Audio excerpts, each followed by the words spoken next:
Bu yiğidim kan ağlayır yüreğim. Lay lay şehit, lay lay şehit, canım kurban canına. Canımı sen kurban ettin, vatan torpağı yoluna.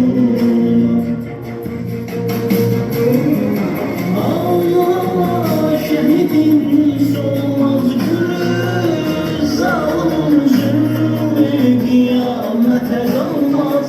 Melekler baş eğer şehitler için, şehitler ölmez, vatan bölünmez. Allah şehidin solmaz gülü, zalim zulmü kıyamete kalmaz. Melekler baş eğer şehitler için, şehitler ölmez, vatan bölünmez.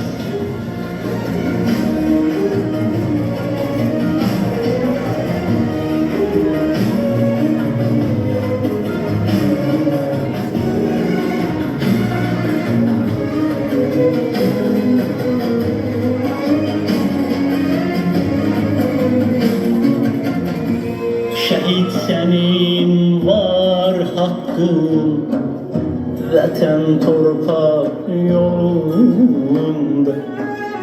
Canını kurban ettin, hak adalet yolunda.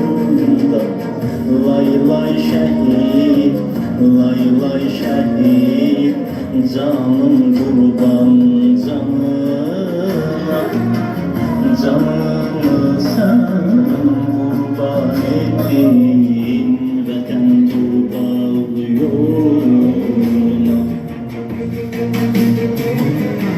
Allah şehidin solmaz gülü, zalim zulmü kıyamete kalmaz.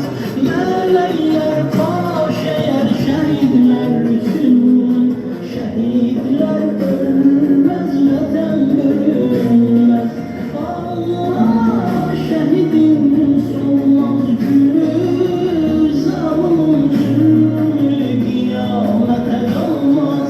Melekler baş eğer şehitler için, şehitler ölmez, vatan bölünmez.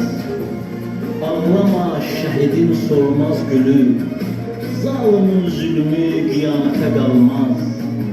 Melekler baş eğer şehitler için, şehitler ölmez, vatan bölünmez. Şehitler ölmez, vatan bölünmez.